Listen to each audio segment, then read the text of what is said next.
পৃথিবী এমন একদিন হবে একজন বিধর্মী খুঁজে পাওয়া যাবে না। গোটা পৃথিবীর জমিনে একজন বিধর্মী ইহুদি খ্রিস্টান খুঁজে পাওয়া যাবে না। শুধু তাই না, গাছের আড়ালে, পাথরের আড়ালে ইহুদি পালাবে, পাথরের জবান খুলে যাবে, পাথর ডাক দিয়ে বলবে আমার আড়ালে একজন ইহুদি আছে, তারা হত্যা করো। সেই পরিস্থিতির সৃষ্টি পৃথিবীতে হবে। কিভাবে হবে, কোথায় থেকে তার গোড়া কোথায়, কেন হবে, এই জিনিসটা ভালো করে বুঝে যাবেন। বুঝা তারপরে যাইয়া শুয়ে শুয়ে চিন্তা ভাবনা করবেন। সংখ্যায় মাত্র 313 জন। অস্ত্র জি, পেটে ভাত, পরনে কাপড়, শেষ রাত্রে সেহরি ঠিক মতন খাইতে পারে নাই, ইফতার কি দিয়ে করবে তার কোনো খবর নাই। কিন্তু রাসূলের সামনে দাঁড়াইয়া মুসা আলাইহিস সালামের উম্মত বলছে, যুদ্ধ করলে তুমি আর তোমার আল্লাহ কইরো। আর জীর্ণ শীর্ণ উম্মত রাসূলের সামনে দাঁড়াইয়া বলছেন, যতক্ষণ দেহের ভিতরে প্রাণ থাকবে লড়াই করতেই থাকবো। ঠিক কিনা বলেন, ঠিক কিনা বলেন? সাহাবায়ে কেরাম রাসূল সাল্লাল্লাহু আলাইহি সাল্লাম এই কথা শুনে আল্লাহর নবী খুশি হয়েছেন। সাহাবায়ে কেরামকে যুদ্ধে যাওয়ার জন্য অর্ডার করেছেন। লাফাইতে লাফাইতে সব যুদ্ধের মধ্যে রওনা হয়েছে।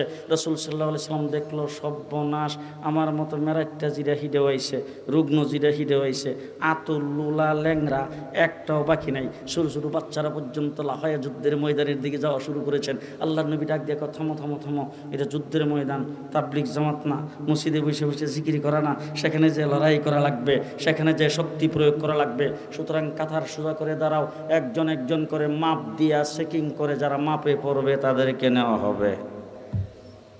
ছোটো ছোটো দুইটা বাচ্চাও আইছে যুদ্ধের ময়দানে যাইতে। একটার বয়স 8 আর একটার বয়স 10। এক দুই ভাই একই মার ঘরের, একজনের নাম মাজ আর একজনের নাম মুআব্বিস।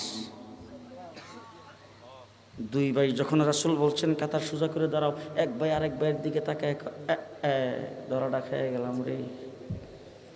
ভাবছিলাম যে সকলের সাথে আস্তে আস্তে চলে যাব, এখন তো ঠিক ধরা খেয়ে গেলাম। ঠিক আছে, দুইজনে মিলে পরামর্শ করে বড় ভাই খারইছে আগে, কাতারের কিছু দূরে দাঁড়াইছে ছোটো ভাই। দুইজন একসাথে দাঁড়াইয়া একসাথে যাতে আউট না হয়ে যায় এই জন্যে দাঁড়াইছে দুইজন দূরে দূরে। আল্লাহর নবী কাতারের কিনার থেকে চেক করতে শুরু করেছেন। কিছু দূর যাওয়ার পরে দেখে 10 বছরের ছোটো বাচ্চাটা, সকালে নাস্তার পরে কই না, পায়ের আঙ্গুলের উপরে বড় করে উঁচা হয়ে দাঁড়ানো। রাসূল জিজ্ঞেস করেছেন, বাবা এইভাবে কেন দাঁড়াইছো? বল, হুজুর মাফে পড়বার লাইগা। আল্লাহর নবী ডাক দিয়ে বলছেন, বাবা তোমার বাবা কি দুনিয়াতে আছে? বলে জি না হুজুর। তাইলে শুনছি তোমার মা তো দুনিয়াতে আছে? বলে জি। তাহলে তোমার বৃদ্ধা মা ঘরে আছে, মার খেদমত করো, জিহাদের সওয়াব পাইবা।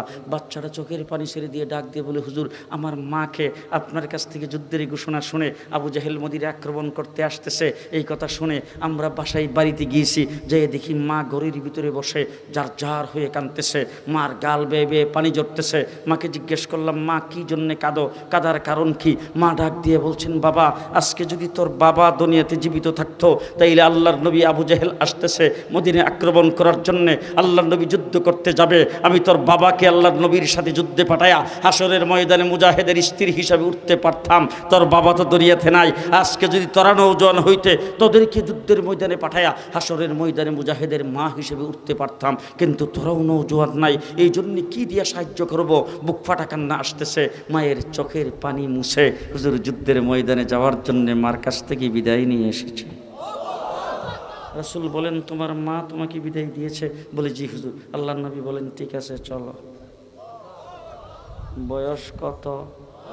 10। এবার রাসূল সামনের দিকে যায়, দেখে 8 বছরের তার ছোটো ভাই সেটাও দাঁড়ানো। রাসূল তাকে দেখেই ডাক দিয়ে বলতেছেন, বাবা তুমি ছোটো বাচ্চা, তুমি জিহাদের ময়দানে যাইতে পারবা না। ওই বাচ্চারা ডাক দিয়ে বলে, হুজুর আমার বড় ভাই আর আমি দুইজন একসাথে মায়ের কাছ থেকে বিদায় নিয়ে এসেছি। হুজুর মার বিবরণ আমার বড় ভাই যা দিয়েছে সেটা হুজুর আমিও সামনে ছিলাম, আমিও সাথে ছিলাম। আমার দুই ভাইকে মা হুজুর বিদায় দিয়েছেন, আমার বড় ভাইকে অনুমতি দিয়েছেন, আমাকে অনুমতি দেন। আল্লাহর নবী ডাক দিয়ে বলে, তোমার বড় ভাই বয়সে তোমার থেকে 2 বছরের বয়স বয়স বেশি, দেখতে শুনতে একটু স্বাস্থ্যবান, হৃষ্টপুষ্ট, তাকে জিহাদের ময়দানে যাওয়ার অনুমতি দেওয়া হয়েছে। তুমি দেখতেও ছোট, বয়সও 2 বছরের কম, তোমাকে অনুমতি দেওয়া যাবে না। এই কথা বলার সাথে সাথে বাচ্চারা ডাক দিয়ে বলে, হুজুর 2 বছরের বয়স বেশি, আর গায়ে একটু শক্তি বেশি বলে মনে হয়, আর একটু দেখতে শুনতে একটু হৃষ্টপুষ্ট, এইটা দেখে যদি আমার বড় ভাই অনুমতি পাইতে পারে, তাইলে হুজুর আমার একটা প্রস্তাব যদি একটু রাখতেন।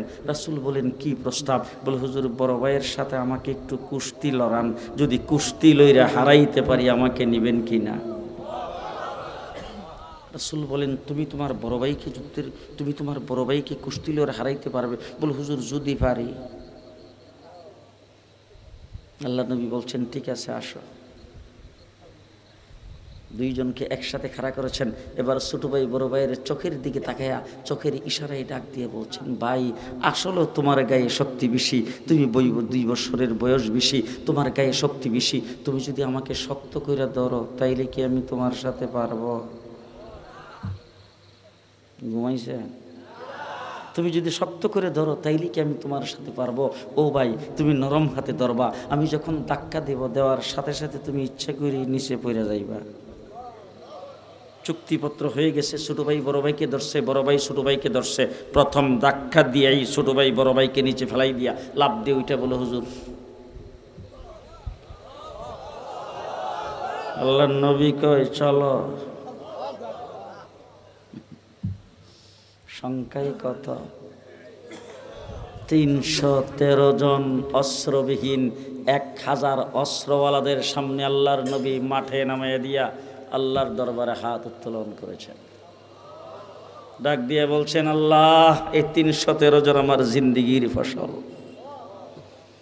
তাইফের জমিনে রক্ত দিয়ে 313 জনকে প্রস্তুত করেছি। এই 313 জন যদি ধ্বংস হয়ে যায়, আজকে 313 জন যদি শেষ হয়ে যায়, তোমার নাম নেওয়ালা কেউ থাকবে না, নরসিংদী পর্যন্ত ইসলাম পৌঁছবে না। আল্লাহর দরবারে রাসূল কান্নাকাটি করতে শুরু করে দিয়েছেন। জিবরাইল আমিন আয়েশা রাসূলের সামনে সালাম দিয়ে দাঁড়ায় আইসি।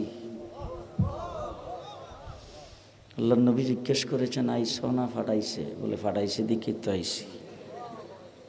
রাসূল জিজ্ঞেস করেছেন, কি দিয়ে পাঠাইছে? বলে, অন্যান্য সময় কোরআনের আয়াত দিয়ে পাঠায়, ইসলামের হুকুম আহকাম দিয়ে পাঠায়, শরীয়তের বিভিন্ন হুকুম আহকাম দিয়ে পাঠায়, কিন্তু আজকে আমাকে আল্লাহ পাক ডাক দিয়ে বলছেন, যুদ্ধের পোশাক পর। আরে বাবা, এত জোরে সুবহানাল্লাহ কইলে রাত্র বাজে কয়টা? আস্তে কয়েন, মানুষের ঘুম ভাঙবে। যুদ্ধের পোশাক পর। জিবরাইল আমিন বলেছেন, যুদ্ধের পোশাক পরা আমার কাজ না, আমি হইলাম ফেরেশতা। যুদ্ধ করা হলো মানুষের কাজ, মানুষকে যুদ্ধ করার জন্য আপনি বানিয়েছেন, আমাকে তো যুদ্ধ করার জন্য বানান নাই, আমি কেন যুদ্ধের পোশাক পরব? আল্লাহ রাব্বুল আলামিন ডাক দিয়ে বলেন, তোর কাজ যুদ্ধ করা নয়, কিন্তু আজকে যুদ্ধের ময়দানের কমান্ডারিং চিফের দায়িত্ব পালন করতে হবে। হুজুর 3000 সাথে আছে, 5000 ওয়েটিংয়ে। অনেক লম্বা চূড়া ঘটনা। যুদ্ধের ময়দানে সাহাবায়ে কেরাম নামছেন, 313 জন সাহাবী। আল্লাহর নবীর একজন সাহাবী দৌড়ে রাসূলকে এসে বলতেছে, হুজুর কিসের যুদ্ধ করব? আওয়াজ শুননা ডর করে। রাসূল বলছেন, কি আওয়াজ শুননা ডর করে? বলে, হুজুর আওয়াজ শুনি মানুষ দেখি না যে। হুজুর আওয়াজ শুনি মানুষ দেখি না যে। বলে, কি আওয়াজ শোনো? বলে, বিকট শব্দে আওয়াজ শুনতেছি, আকবিল আকবিল আকবিল, আগে বাড়ো আগে বাড়ো আগে বাড়ো, কিন্তু তাকাইলে কোনো মানুষ দেখি না। রাসূল বলছেন, জিবরাইল আমিন ফেরেশতাদের চিফ কমান্ডার, ফেরেশতাদের সেনাপতি, ফেরেশতাদেরকে আগে বাড়ার কথা বলতেছে। যেই কথাটা বলতে চাই মুসলমান, হযরতে আব্দুর রহমান ইবনে আউফের নাম শুনছেন তো? প্রচণ্ড বেগে যখন যুদ্ধ চলছে, গোটা মাঠের মধ্যে যখন ধুলাবালি উঠতেছে, সাহাবায়ে কেরাম যখন গুছে গেছে, সাহাবায়ে কেরাম যখন কাফের বেদিনদের ভিতরে যখন ঢুকে পড়ছেন, ওই সময় প্রচণ্ড বেগে যুদ্ধ যখন চলতেছে, তখন হযরতে আব্দুর রহমান ইবনে আউফ দূর থেকে দেখতেছে, উঁচা একটা ঘোড়ার উপরে বসে বড় বড় হাঁক ডাক দিয়া আবু জেহেল যুদ্ধ পরিচালনা করছে। এরকম দেখা হযরতে আব্দুর রহমান ইবনে আউফ মনে মনে ভাবতেছে, সুযোগ যদি পাই, সুযোগ যদি পাই, আবু জেহেলের উপর তো আক্রমণ করতে হবে। তবে আবু জেহেলের উপর আক্রমণ করার আগে চিন্তা ভাবনা করে আক্রমণ করতে হবে। তার কারণ হলো, আবু জেহেলের চতুর্দিকে বডিগার্ড নাই। 1000 বাহিনীর সেনাপতি, নিশ্চয়ই নির্ধারিত শক্তিশালী বডিগার্ড তার আছে। সুতরাং একা একা যদি আমি আক্রমণ করি সেটা হবে আত্মঘাতী সিদ্ধান্ত, এই সিদ্ধান্ত নেওয়া যাবে না। আমি দেখি তো চতুর্দিকে তাকাইয়া কয়েকজন মুসলিম বীর পুরুষ পাই কিনা, শক্তিশালী কয়েকজন মুজাহিদ পাই কিনা, পাইলে একসাথে একযুগে তার উপর আক্রমণ করার সিদ্ধান্ত গ্রহণ করব। এই চিন্তা ভাবনা করে খালি ডাইনে বামে যখন খালি তাকাইছে, এমন সময় দেখে দৌড় দিয়া 2টা বাচ্চা এসে সামনে দাঁড়াইছে। দাঁড়াই এবার মাত্রই উনি বাচ্চাগুলিকে দেখে ওনার মনটা গেছে খারাপ হইয়া, কিন্তু বাচ্চা 2টা চেহারার দিকে তাকে ডাক দিয়া কেউ, চাচা আবু জেহেল সাহেবকে চিনেন? হযরত আব্দুর রহমান ইবনে আউফ বলছেন, আবু জেহেল দিয়ে তোমরা কি করবে? বলে, চাচা যদি চিনেন তাইলে আমাদের 2 জনকে দেখাইয়া দিয়েন, আমরা বাড়ির থেকে নিয়ত করে আইছি। বাড়ির থেকে নিয়ত করে আইছি। হযরত আব্দুর রহমান ইবনে আউফ বলছেন, কি নিয়ত করে আসছো? বলে, 2টা নিয়ত করে আসছি। বলে, কি 2টা নিয়ত? বলে, 1 নম্বর নিয়ত হলো আজকে আবু জেহেলকে জাহান্নামে পাঠাবো। আর আস্তে আল্লাহু আকবার। 1 নম্বরের নিয়ত হলো আজকে আবু জেহেলকে জাহান্নামে পাঠাবো। সেই কাজটি যদি আল্লাহ পাক আমাদের দ্বারা না করেন, 2 নম্বর নিয়ত করেছে আমরা 2 ভাই জান্নাতে যাব।